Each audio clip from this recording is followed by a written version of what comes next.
following program was provided by an independent producer solely responsible for its content. The opinions expressed do not necessarily represent the views of this station, its staff, board of directors, or underwriters. Hello and welcome to my studio, a program that explores the artistic soul by sharing the creative process, vision, determination, and personal desire to create art. I'm your host, Ginny Barrett.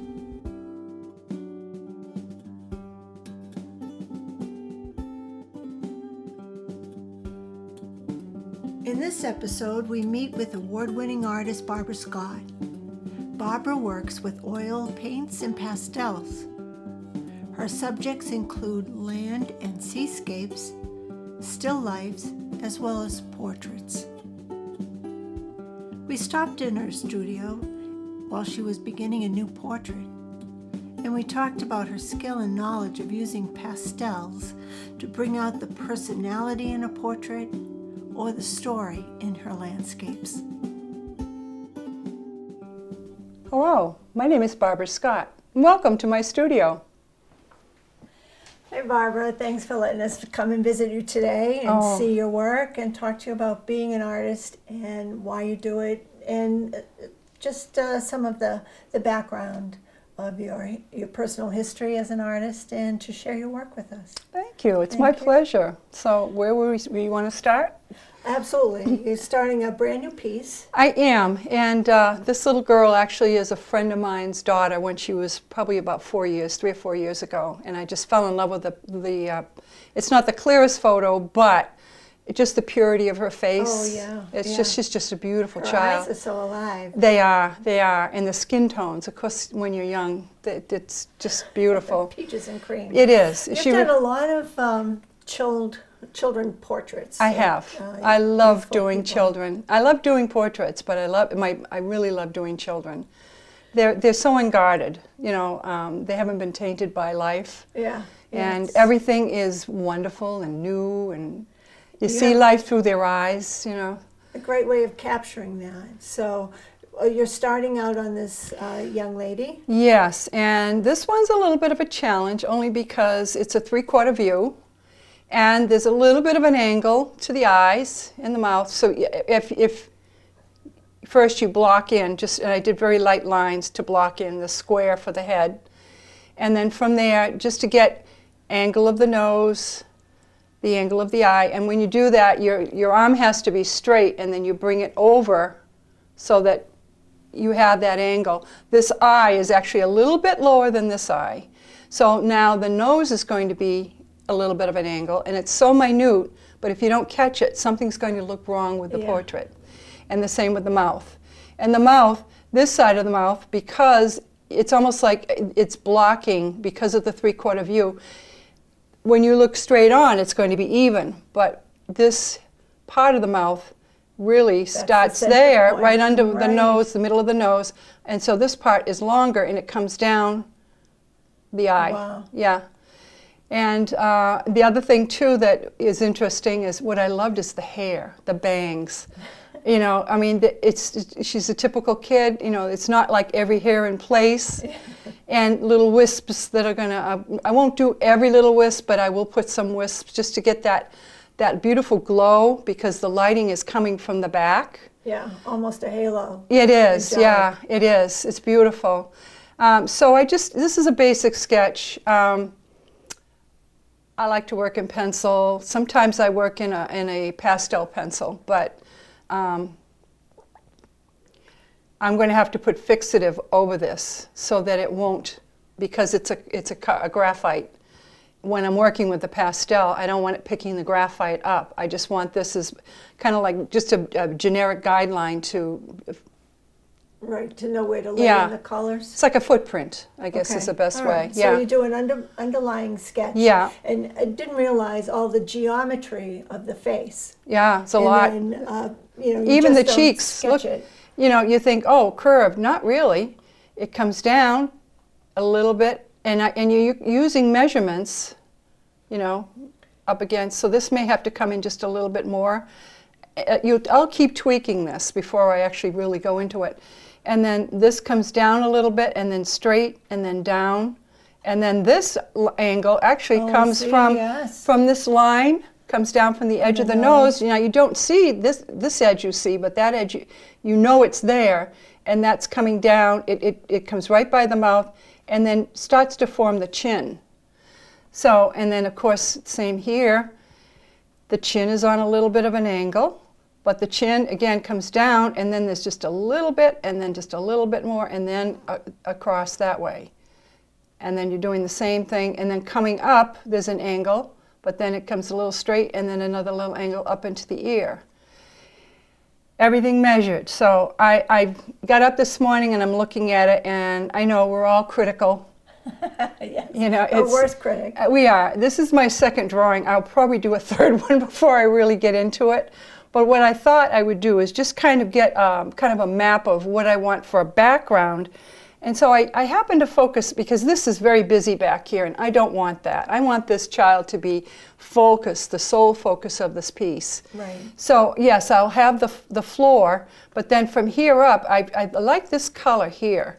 And the closest I could come to it was to mix these two. So I've already taken a piece of, a little scrap paper here and played with it, layering up, not using a lot of pressure, but lightly. And it's pretty close. It's pretty close. So I'm just going to just put a couple of lines here, and I'm scumbling. That's another artist term. Scumbling. Scumbling, which means you're not bearing into. I work in layers, so, and I'm going to go in different directions, just to get something down. I'm hearing a sandy noise. Yeah, thank you. This is it's a gritted paper, very fine grit, and it allows you to put many layers of pastel onto the work. This particular paper, I think you could actually have an underpainting. There are some that can't. La Carte you can't, because it's a vegetable base, as versus this is like a fine pumice, I think, and something else. But the beauty of it is it'll hold. It's very forgiving. And so I'll just keep. Now, the more layers, and I might take a pencil, or sometimes. I usually wear gloves, but just to kind of, just a very light brush, just to see how it's looking. To blend it in? Yeah, but I don't blend as a rule. I only do it on the very first layer. Okay. Once I start layering up, I will not do that, because then you end up with mud. Yeah. Yeah, okay. As you know, as an artist yourself, you know, that's one thing. It's a big no-no. It mixes too many colors together, and it becomes a brown, grayish, muddy kind of horrible color. Yeah, and you can't get away from that.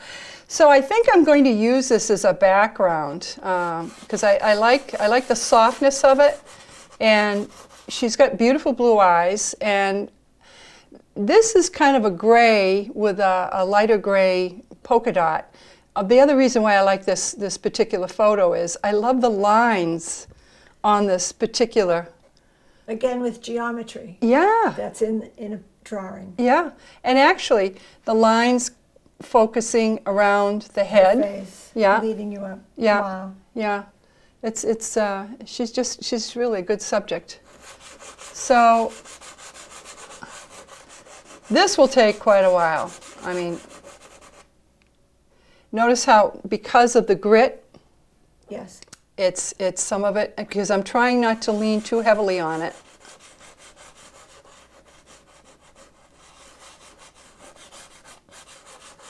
I see you're using a corrugated board. But the smooth side, yeah. Okay. Yeah, I do have other boards like maybe a harder surface. A harder surface, and they have a clip on the top. But I find that sometimes they're too big, and I have this little tray that catches all the dust, so I don't have to worry about putting something down on the floor. Oh, okay. It's really efficient. And when I paint outside of my studio, I have a smaller table, which you'll see when we go down to the other area that I paint in, and this just clips right in, and and it also has a tray, and I can carry it and then just adjust the back, and I'm good to go. So very efficient. You have to be, because otherwise you feel like a pack mule with all the things that you're carrying. I usually have a bag, and I put what I'm going to be working on, and I try to segment out, like I wouldn't be bringing this full box here, Right. because I've already chosen the colors I want to work with. And in a lot of portraiture, I do use a lot of pastel pencils as well as the sticks. These are hard sticks. This is new pastel. I like those for underpaintings, which is your base coat.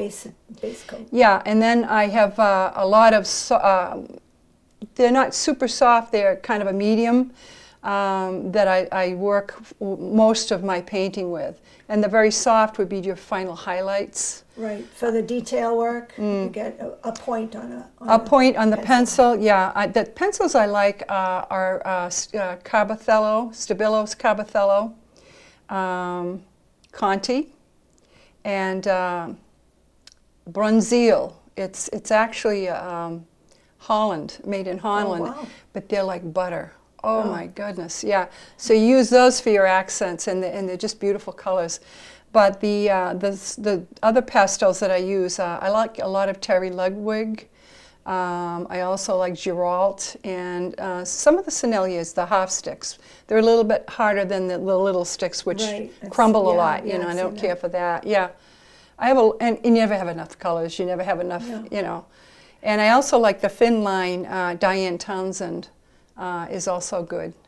Now, do you learn this from trial and error, or from working among other artists and see what they're doing and get recommendations from other artists? Absolutely, absolutely.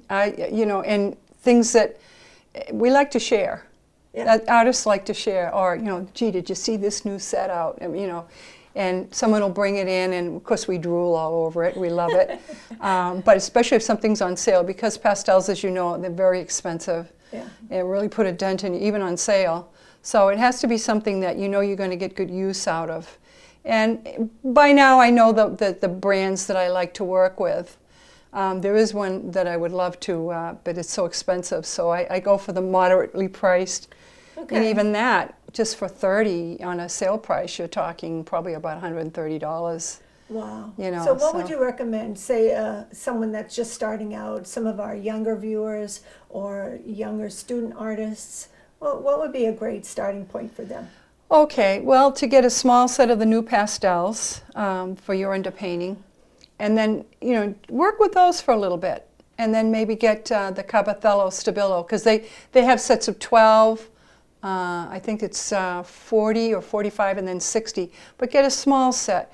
Because if you're not sure if you're going to, you know, stay in this medium, because as you know, there's watercolor, there's acrylic, there's oils, and you don't want to spend so much money that, you know, you're not going to use it. You can't get out of that. And you slowly build from that, and then you would probably go into like a nice Maggie Price, Terry Ludwig, that your basics. You know, it might be a set of 30 or 60, and you just keep building from that. You never have all the colors you want, especially reds and browns and greens and blues. I mean, you know, blues you get more of, but I think the reds and the greens and the browns you just don't have enough. So you kind of have to kind of mix a little bit. Yeah. Oh yeah, that's really good. So I probably won't do too much more. But so just once again, Barbara, you're going to put on this base coat.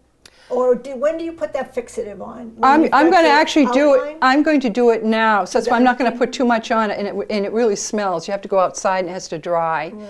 So what we might do is, I think I could spray it and then let it dry, and we could go down and look at the other one and maybe come back if you want. Okay. All right. All but right. And otherwise, that's going to keep the fixative keeps your next layer from smudging. That's right. Yes. So in other words, when I start coming in with color, because it's pure pigment is what you're working with. And that's why a lot of us choose to wear a glove, which I forgot to put on. So excited. But anyway, you don't want it picking up this graphite. Right. Because it's going to muddy it. Make it dirty in the area where you want the white to stay. Right. And not only that, the lines are going to stick out. You don't want that. So this is really a softer line. Probably a little, I might even take my eraser. I love these. They're malleable. They come. This was yellow at one point, but you can see, and you can use them forever. And you just pull them apart like that, and you've got a fresh and just gently dab. So make a point or an edge, whatever you need. But sometimes it's nice just to gently pick up a little bit of that so it won't be quite so hard. So I'll do that. That's one thing about graphite. It does make, you know, no matter how hard I try to hold the pencil, and you want to keep it very loose. But all right, let's just talk a moment about the various pencil, the softness. You're using an H, a regular hardness, this HB, which is hard but a lot blacker. So you have different if I was doing a pencil, intensities. I'd have a B, an HB, and an H. So because when you get into shadowing, for my shadowing, I'm going to be using the color. So I didn't put a lot of shadowing in here because it's only going to conflict with what I want to work with. I want to get the purity of the skin tone. Oh, sure. Yeah, but yes, and it's based on the softness. From hard to soft is H is hard and HB is kind of in the middle, and then B is very soft. And then I think it's Stedler. I have some of those. They go down to like B1, 2, 3, you know, so they're softer. Wow, yeah. And some people like to work in charcoal. I really haven't done too much of that. I find that the lines come out a little too thick for me, even though I've tried it with Vine charcoal. So, and sometimes I use a pastel pencil. The only thing is, with the grit, this is very, actually you can feel that. That's not very gritty. I have other paper that's very gritty. So there are different grades of oh, the absolutely, paper as yeah.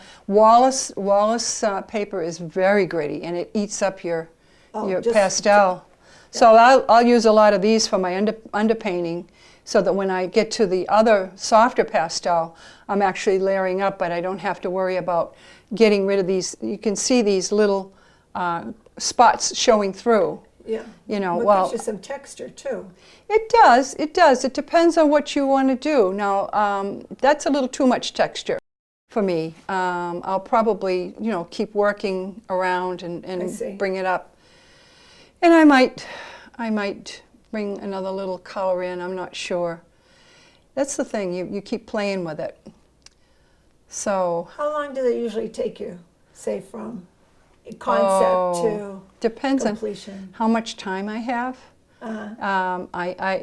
Everybody teases me because I typically take a long time, but that's because I'm here and I've got to do all the other, you know, life gets in the way, you know. Yeah.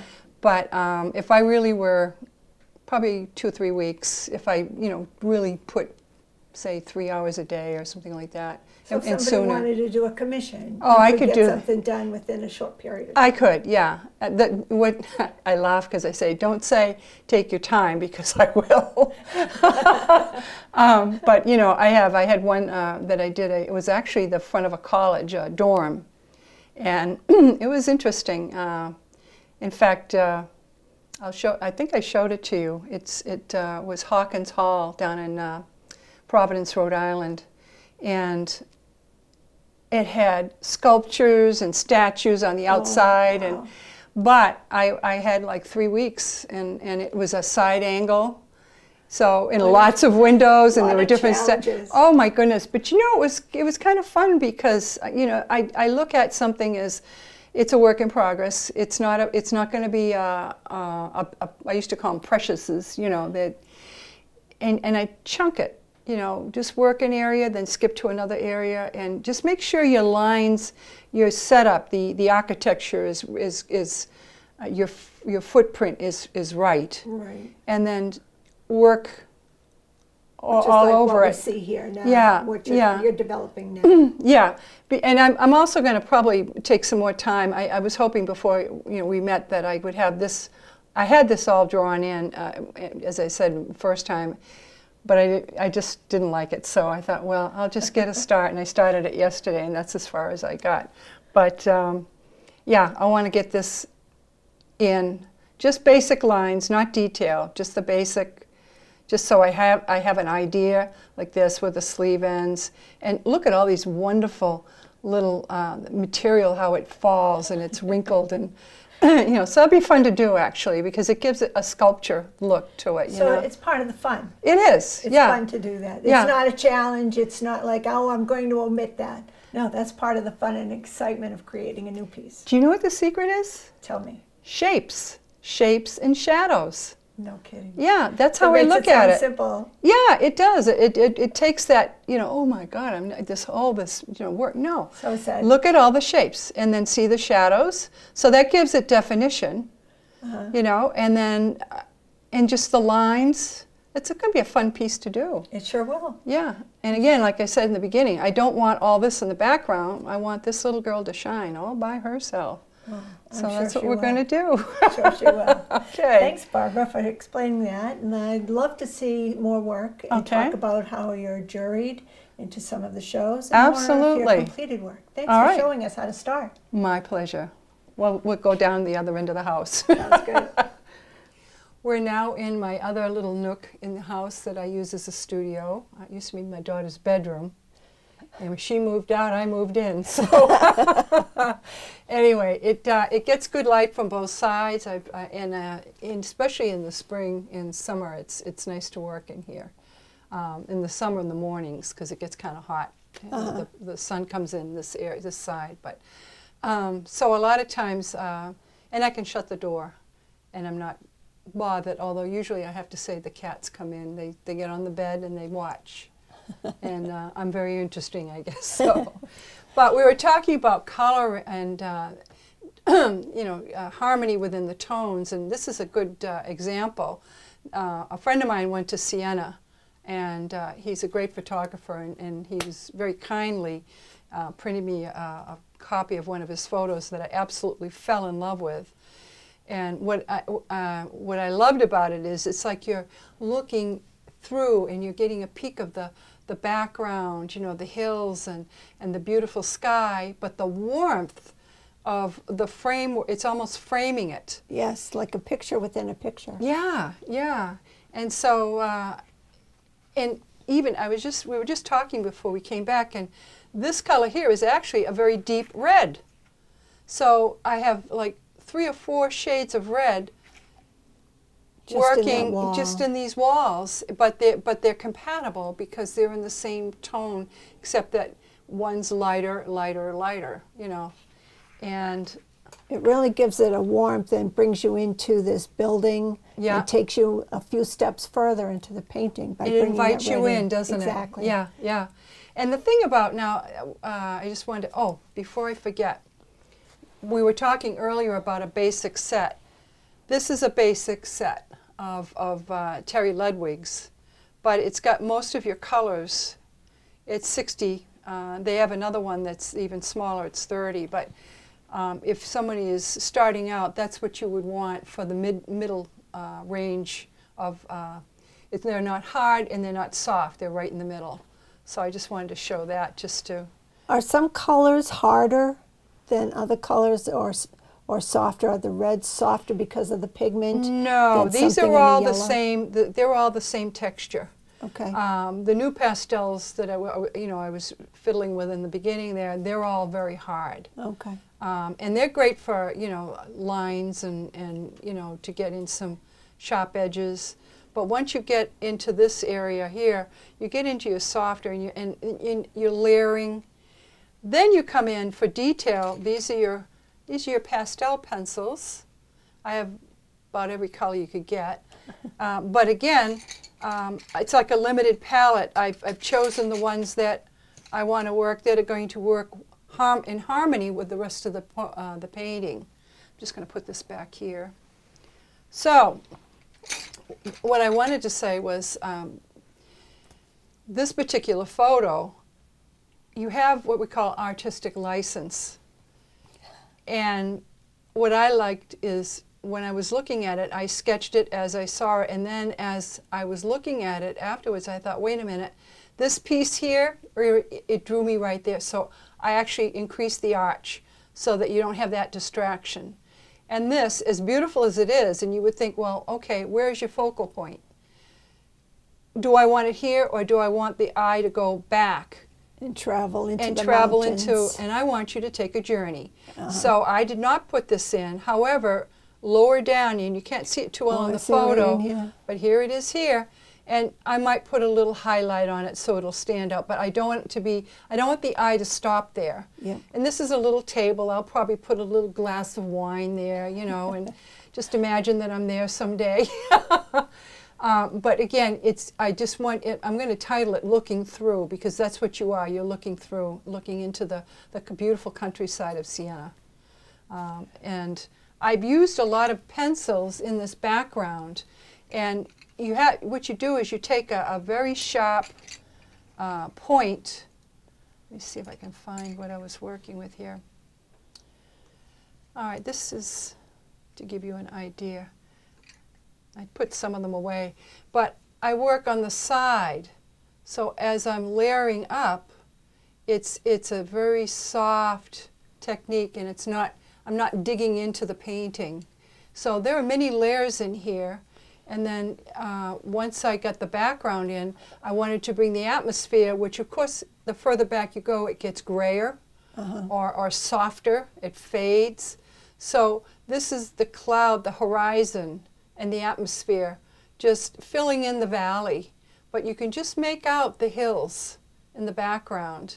Very subtle. Very subtle, yeah, and that's what you want. And then the sky, you know, there's always a little light over the, you know, it's not the horizon, but where the sky meets the land, and then working up into the sky. So I wanted to just bring some shades of a little bit of lavender, a little bit of, it's almost like a hint of yellow in there, and then coming up, and then the blue is starting to filter in through the clouds. So Yeah. we can see that right in here. Yeah, absolutely. And again, you let the painting take its own life. So you don't put every little brick in. Yes, I will soften the edges here, and I'll put a little bit more of the texture in here. I don't focus on one spot and just work it. I jump around, and that's what I've been taught, because otherwise you can overwork a section. You want to see how it balances. It does, right. yeah. Yeah, it throws everything off. Yeah. So that's that piece.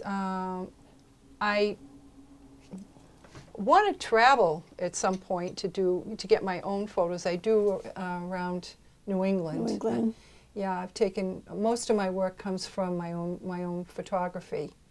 Oh, great. Yeah, Very good. you know, because then you can actually make your composition while you're taking the shot. But I did go to Africa a few years ago. My Yes. daughter was living over in Tanzania, and I basically went there to see her. But thank goodness I allowed them to talk me into going to the Serengeti, and Oh, it was how beautiful. special. It was. You know, if God were to walk the land, he'd be out there in Africa on the Serengeti. It's so wide, it's so vast, it's very dramatic. You can see the storms coming in across, Wow. you know. The sunsets and the sunrises are absolutely gorgeous. The colors in the sky and the stars at night. It's like you could reach up and just touch them, you know. It was just beautiful. So I've done, I took a lot of pictures there, and I've made some paintings. In fact, a couple of them have won some awards. And in fact, I used my portraiture to submit for membership in the Pastel Society of America last year, and I was juried in, which is Wonderful. a big deal. Yeah. That is a big deal. It is. A master pastelist would review your work. You send in 5 images. And I believe one of them was one of my African The people. African man. Yeah, I put him in, and a couple others, well, actually 4 others. And the children. Yeah, I think I put the children in. I have to stop and think. I've got it written down somewhere. But another friend of mine went down to Honduras several years running, to working with the church to help the poor. I mean, he'd lug water, he'd paint the woodwork or whatever needed to be done. And there was a little boy, 3-year-old boy, that really took to him right away. And there was a picture of him taken, and he fell asleep on Greg's shoulder. Aww. And so that was another one, because of his face is so beautiful because he's so young, and and the trust. And then Greg was just melting. You know, he just loves kids. So, and the little boy had one of the jackets that they'd brought down, and it was too big for him, you know, but it looked so cute because he had the jacket on, and, you know, and then Greg's hand was holding him, so it was just the that protection. Yeah, and yeah. I Nice. love Trust. emotion in my art, and you know, I like my art to tell a story. I love that. I Yeah. love that about your work. And water, if I can bring water in, I do, because I love it. It's moody, you know. It has Emotional. It does, It has yeah. emotion. It does. So, anyway, I was like walking on a cloud when I got the notification, you know, that I got in. That you were juried into. I got juried in as an associate member, yeah. So now the next goal over the next few years is to become a signature member. And that's going to take time, because you have to be juried into 3 of their shows. And this is a countrywide organization, so you can imagine Wow, the competition. impressive. Yeah. Yeah. So what do they look for? What is it about your work that the level of skill, the composition, the use of pastel. Sometimes they're looking for strokes, you know, and just like, I'm a realist painter, so as you can tell, I want it to look almost like a photograph. But there are also people that are very loose in their work. So they're looking for many things, you know, the harmony within the painting, and does it tell a story? How hard is it for you to choose those 5 paintings? You do a lot of work. You do pastel, oils, you do landscapes, you do portraits, you do... I'll be honest with you. I was first thinking of doing my still lifes, and I had another artist that I had her look at my work, and I said, "What do you think?" And she said, "You know, your portraits. That's you know, you can tell that's your real love," and it is. Yeah. It is. I mean, I even love to do pet portraits. I mean, you know, it's just something about catching the essence of the subject matter is very interesting to me, and that's kind of the hook that pulls me in. So that's what I did. I sent 5 portraitures out. Oh, okay. Yeah, Okay, and, great. yeah, so it was good. So that tells me if I want to get into their shows, I have to submit a portrait of some kind, you know. But yeah, and you know, you have to have a thick skin. I mean, just for as many times as you might get juried into a show, because there are many of the shows, you know, national shows especially, they'll have a juror of selection, and then a juror of awards. So there's 2 different people looking at the work. Wow. So the juror of a selection, that gets you into the show. And then the juror of award actually goes around, and a lot of the times they will ask that the name of the artist be blocked in some way, so that they're looking at the work and not, oh, that's so-and-so, and yeah. It is, you know, you want a fair playing field. So, yeah, but to get into a show, and then if you are lucky enough to get an award, that's like the cherry on the sundae, you know, it's good. But just to get into a national juried show is exciting for me. Oh, sure. National. Yeah, exactly. That's crazy. Yeah. Very But good. you get rejected too. You know, there are times when they may be looking for more color, or they may be looking for a theme. You know, Right. so yeah, and they have to be thick-skinned, and if you're not, you develop it. You know, so. You never know what they are looking for then.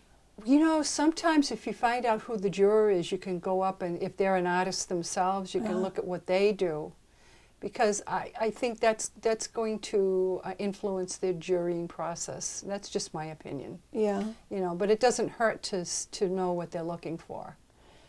Well, that's real. They're very secretive on Yeah. who's doing the jurying. Yeah, and I they think are. Because They they are. don't want people to do that. Yeah, I know. So it's a roll of the dice, you know. But I look at it this way: I put my best foot forward, and I like to think that I'm learning with every painting, you know, and I'll continue learning till the day I die. You know, as long if I have to, you know, strap a pastel in my hand, you know, I just want to keep doing it. Well, that's a passion. It is, yeah, it is. How long have you been painting, or what did you start? You started with watercolor. Yeah, for a little bit, yeah. Actually, way back when, as a kid, I was always drawing. Yeah. That's my first love. I've always loved to draw. And I'd sit down, and there used to be It was a guy on TV. It was Oh, down in don't tell Boston. me Captain Bob. Bob, yes! Oh my gosh, that's Yes. who taught me. Yeah. Oh, I loved him. I thought he was great, and you Yes. could, and you'd follow. He'd tell you what he was doing Yeah. and why, and Christmas cards, anything I could look at that I could try and copy. Yeah. It was just when I was really young, I thought I was such an artist, and I drew Cinderella on one of the walls, and my mother wasn't too happy about no. it. Yeah, that got washed down, and I couldn't understand why. I thought it was really good, but. And then I didn't get to go to art school because that wasn't in those days. Sure. My family was blue collar, Right. and that's nice, honey, but you'll never. Yeah, never be a make secretary. Go work. I worked Learn how for the to type. telephone company. Is what I did. Yeah, but once I came up to New Hampshire, I always wanted to get into oil painting. Yeah. So I did that for a while, and I took from a couple of artists up there that were teaching, and then I don't know, I guess I saw some pastel, and when we moved down here to Londonderry from Conway, I got to take some classes at the Institute, and I thought, I'm going to try a pastel, and I got hooked. Yeah. Oh, Right then yeah, and you there. could see. Yeah, if you saw all the pastels, I mean, they're loaded in the cabinet, in the closet. I've got, those little tabourets, they're loaded in there. It's crazy. You never have enough colors, I guess, but... It's hard to change from one medium to another because you make such an investment in the equipment. You do.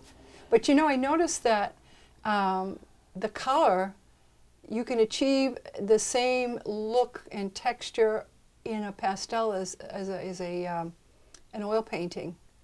Really. Yeah, they're Sometimes vibrant. people, you really get some vibrant colors. You do, and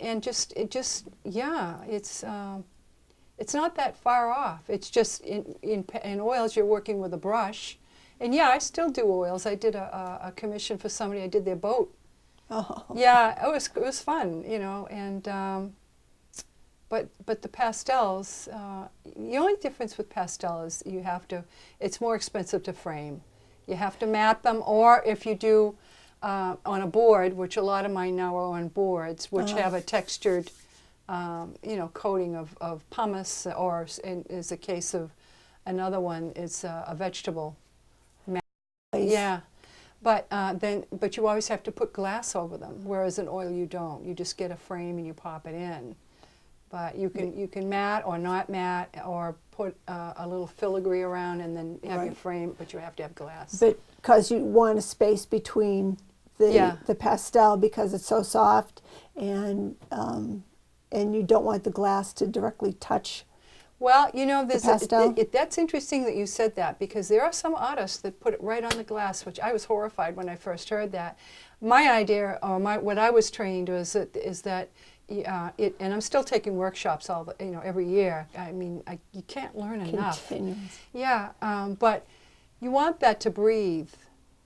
Is that what it is? Yeah, and in any artwork you don't put in direct sunlight, but especially if it's under glass, because then you get condensation. But if I'm just using glass and not matting, there's clear plastic spacers that you put right on the edge of the glass, so you don't see it. Right. And so it still it's like 1/8 of an inch. But if I'm matting, a lot of times I'll do a double mat, or just put a spacer underneath to keep it. that airspace. Yeah, yeah. And again, it was kind of funny. I have one still life that, it's been very well received in some shows, but we had a lot of snow last year. I mean, I'd have the roof shoveled. Did. Oh my goodness, Yes. yeah. And then I had ice dams, so I had to hire someone to come over. Well, he was banging so hard that it actually shook. Gosh. Some of the, and I press my work. I put it face down on newsprint, and then put heavy books, to press it. I see. They actually shook it down, and so that I was wondering what's so you wrong? had this coat of dust that came off. Yeah, and some of it was darker, the surrounding, my. and so I had to go in and actually restore it, and fix it. But it was the weirdest thing, and I finally figured out what it was. It was the heavy pounding. Wow. Because he was really whacking the heck out of the edges of the Wow, of the you roof. wouldn't expect that. No, you wouldn't. So, If that ever happens again, I'm taking my stuff down. I'm just going to lay it on the bed so it's not on the walls, you know. Wow. Yeah. So you don't spray this with a fixative. You press I the press color it, yeah. into the paper? If you put a fixative on at this stage, I believe when we were first talking, talked you know, about the the very graphite. first, Right. yeah. But after that, no, because it actually darkens your colors, and sometimes it could come out spitting. Oh, okay. And yeah, you not don't want that. uneven. Yeah, so pressing it, yeah. I have a note on the refrigerator. Sign it, take a photo, press it, and then frame it.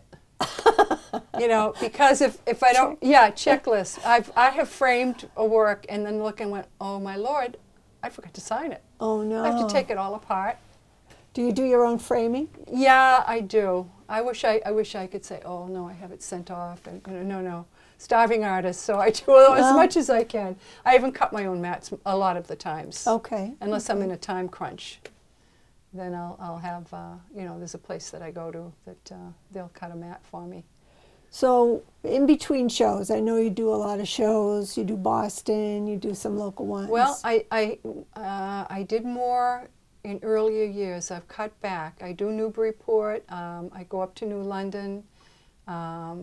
You know, Londonderry. I try to enter in shows like down in Newburyport in the art gallery, the regional juried show. So I get in there. Well, I've been fortunate enough to get juried into that. And I'm trying to get more national shows. And of course, the Pastel Society of New Hampshire, their national show.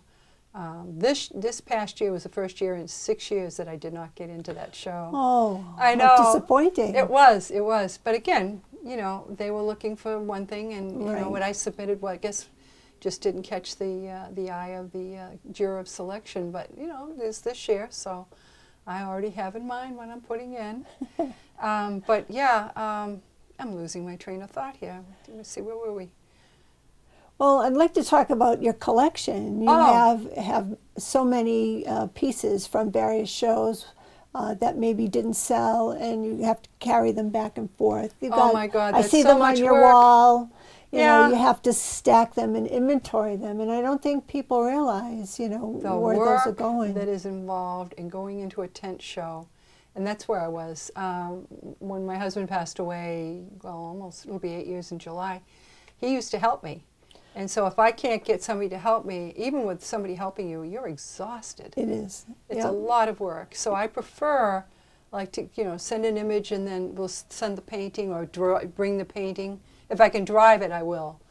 Because, you know, you always run the risk of, if it's, even though you're shipping it, You don't know how it's being handled. you don't know how it's being handled, yeah. And I had one that came back that was a national juried show, and I got it back, and 2 corners of the frame had just totally chipped off. Wow. So somebody must have dropped it. Wow. Yeah, and it was packaged, but you know, those things happen. It's a risk. So I'd rather hand carry it if I can. Yeah. Yeah. Or But yeah. more control on that. Mm. How do you name all your pictures? Oh, that's the fun part. Sometimes I'll wake up and like with this one, I woke up one morning and went looking through. Looking through. Yeah, I like that. You know, I'll be thinking about it, and I think your brain works on it. But there's another one that I was having a hard time coming up with. It was a red vase with a red pear, and a friend of mine, another artist, said, "Oh, call it red pear." I said, "Well, no, there's 2 red things." She said, "P-A-I-R." Oh, I said, play on the spelling. yeah. Cool. So, you know, sometimes a friend will give me the name, but most of them I like to name They're them. pretty easy. Well, the name will come to you as you're working with it. You know, you develop Well, a you have relationship with it. an emotional You do. attachment. But they're all up for adoption. So. I love it. Adopt one of Barbara's paintings. Yes, please. I'm running out of wall space. So, yeah, it's interesting because, you know, the other thing too, when you're in an art show and people come through, and a lot of people will say, "Oh, I love your work," but there's always either they don't have the money or you know, I don't have the wall space, and you just have to smile and say, "Oh, well, thank you for coming." Yeah. You know, but every so often there'll be a person that'll say, you know, I would, and I can do work from a photo if somebody has, like, especially a portraiture of someone. You know, I did one for a gentleman, his wife had passed. And Oh, so my. it was he and she in a yeah.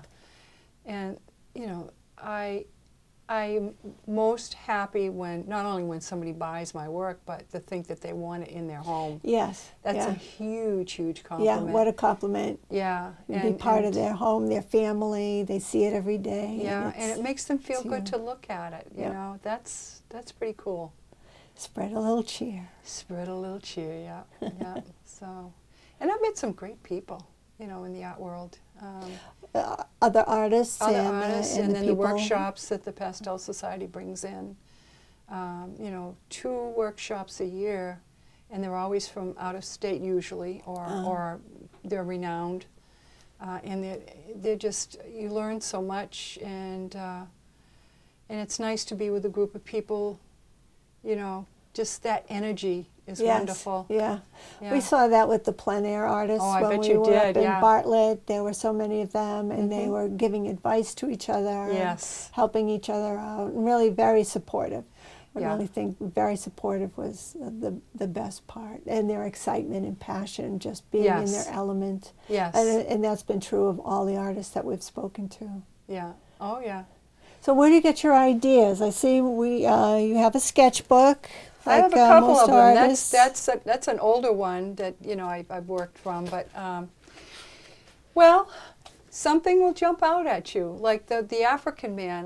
When I was over in Africa, we went on a hot air balloon ride, and when we landed, well, that was fun.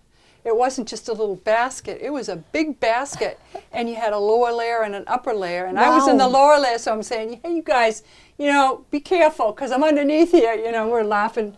But when we landed, they had an old-fashioned turn-of-the-century English breakfast. Oh, And, wow. yeah, and the servers had the turbans on and the old-fashioned shirts they used to Right wear out- with the what is vest, it, you right know. out of Africa. Yeah, and so this gentleman was taking a break, and I looked over and I went, ooh. I didn't want him to pose. That's the one thing. I don't like people posing. I like those candid shots that's when you catch the person. Magic, yeah. Yeah, and the lighting was perfect on him. So I clicked and I got it, and I just knew that was going to be a good one. And those are the ones that are most fun to do, because it just shouts to you, you've got to paint me, you know. Yeah. And the couple of the ones that the portraitures that I've done, that, you know, my friend Greg took the picture.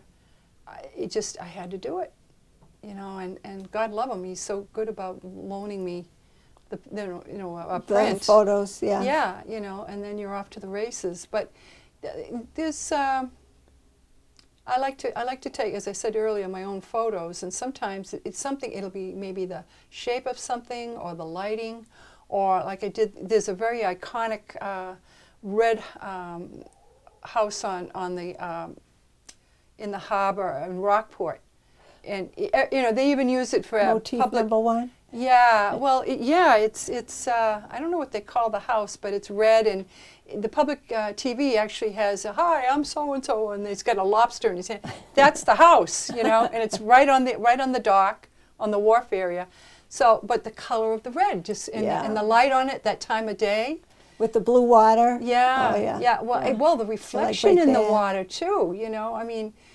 Yeah, so lighting has a lot to do with what turns me on, yeah, and again, the subject matter, what they're doing. Do you think an artist has a special eye for putting these, or recognizing those scenes that you want to capture? I think you develop it if you don't have it. So Yeah, it's I something do. that people can develop. Yeah, I think so, because my biggest concern, problem was in the beginning was I tried plein air, and I do occasionally go out, but not very much. I have a friend that we're going to try and get out this summer, you know, but you see so much. So much. You know, whereas if I can, and I'd rather do a sketch and then have the picture as a reminder, but the sketch will just have some of the basic color, you know, like a little range of on the side, Yeah. you know, so that I know. And then with this, now that I'm getting this as far as I am, I just check it to make sure, like, the angles on the tiles are correct, and, you know, the railing here. but then I'm letting the painting now talk to me instead of every little thing in this photo. You know, for one thing, it's not going to talk to the viewer. It's going to be too much there. So when you think you're done, that's a hard one. You kind of live with it for a couple of weeks. Yes. You walk past it. And more than a couple of weeks. Oh yeah, yeah. Before it goes under I have glass. an oil that I did of a young boy in the sand, playing in the sand. Actually, he was looking for shark's teeth down in Florida. Huh. And I took a side shot so that you don't have to get a side shot nobody can identify. So you can do that without asking permission. And that I had it blocked in, and you know, the basic premise was set. 6 months it sat in my kitchen. Oh my gosh. And then one day I looked at it and said, okay, I can finish it now. And then I worked on it, and you know, and it turned out great. I was very happy with it. But yeah, sometimes, you know, you just got to live with it for a little while. That's not the norm, but it happens. Yeah. I do that. Leave it in the kitchen where you're going to pass by and say, all right, it's done. Yeah. I can put it under glass now. It's done. But you know, sometimes you get them under glass and you look at it a while later and you'll say, gee, you know, maybe I should have, you know, so I don't know, are they ever really completely done, you know? Well, the viewer does, adds and gets involved, and you leave something to the imagination, so your viewer kind of completes that painting for you. Well, I think the problem with a lot of us, myself including, is, you know, you don't want to be a perfectionist. You know, you lose some of the natural flow of it. Yeah. So that's something I have to keep reminding myself. It's hard to know when to stop. It is. But when it's time, it's time. Very good. Yeah. So you do commission work too, Barbara. Yeah, I do. I enjoy doing things for people that you know, maybe it's a loved one or a pet. I've done pet portraitures of, you know, a pet that's passed, you know, and I love doing children. That's my favorite. Oh, yeah, we can see you. You were just lighting up when we were talking about that little girl. So if someone wanted a commission, how would the best way to reach you? Well, either from my website, because I have all my contact information on there, but it's Hobbit, H-O-B-B as in boy, I-T as in Thomas, and that's your email. 1016@gmail.com. Or you can, I have my phone number there. I'm in Londonderry, New Hampshire, so that would be 603. Local? Yeah, local, 603-434-4799. Yeah, so, and, you know, I usually like to find out a little bit about the subject matter, talk to the people, you know, and, of course, I've painted a couple of buildings, and that you just have to really, you know, focus on the architecture itself. But if there's people or animals, you know, everything has a personality. It really does. I mean, it sounds strange, but you know, even animals, I mean, they just do. Well, you saw the cat. He came in. He had to make nice to you because you were sitting on his bed, you know.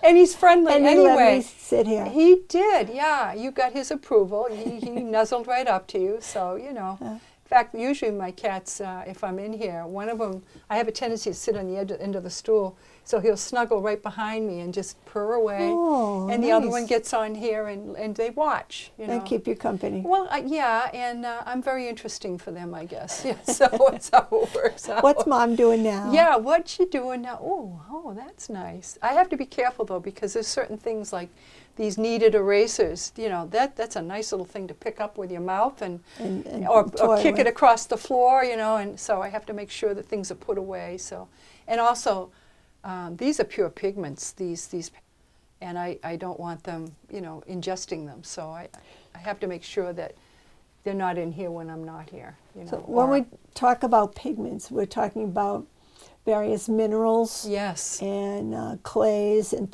things that come from the earth, right? And that can get through your skin. This is why you're wearing a glove when you do the work, so that it doesn't get into your bloodstream. That's right. And it can, especially the cadmiums. The cadmium in the reds and yellows. Yeah, and Yeah, even some of the blues. Yeah, Oh, no cadmiums. kidding. Yeah, I think so. But yeah,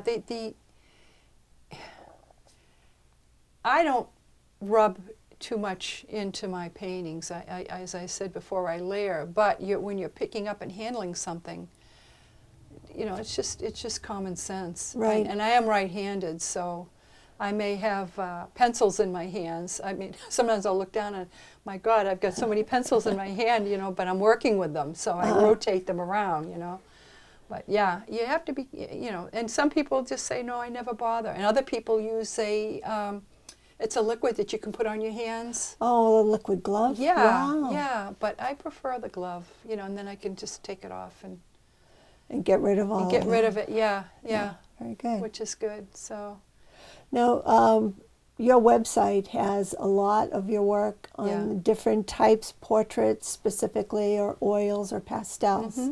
Can you share with us your website address too? absolutely, and thank you for asking.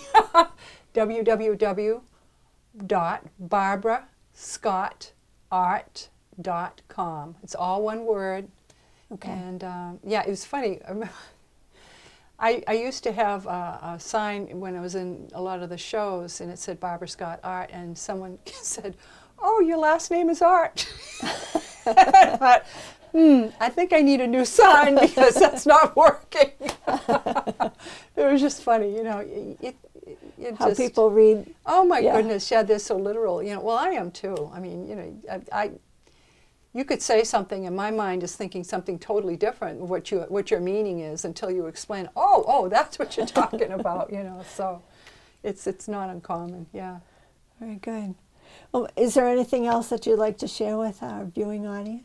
Well, actually, at this moment, I'm drawing a blank. So I guess that I'm just thrilled that you visited and it gave me a chance to show you my little nooks in the house that I use to create my work, and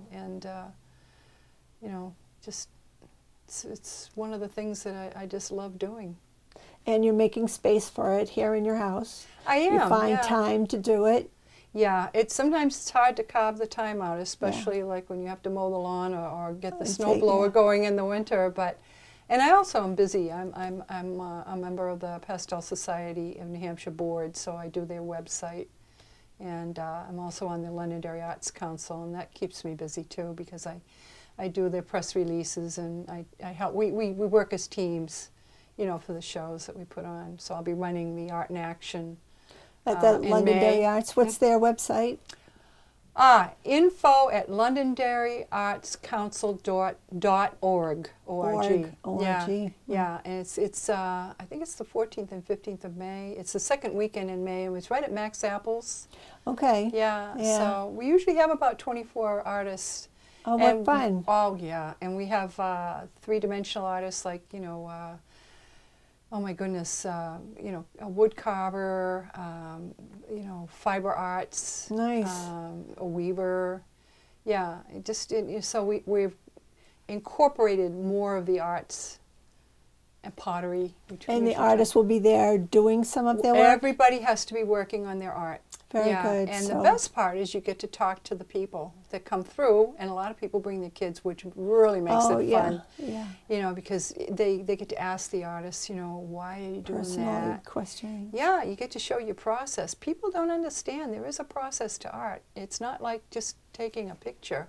And I don't mean to minimize, there's some beautiful photography out there, but there's a whole process involved in any fine art. So yeah, we hope a lot of people come by and see our art. That date again?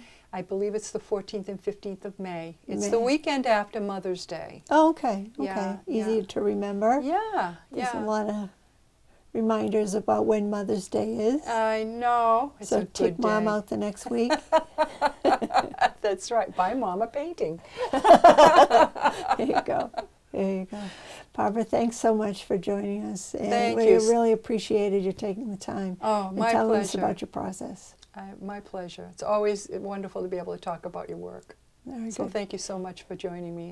And In your studio. yeah, I Thank appreciate you. it. Thanks.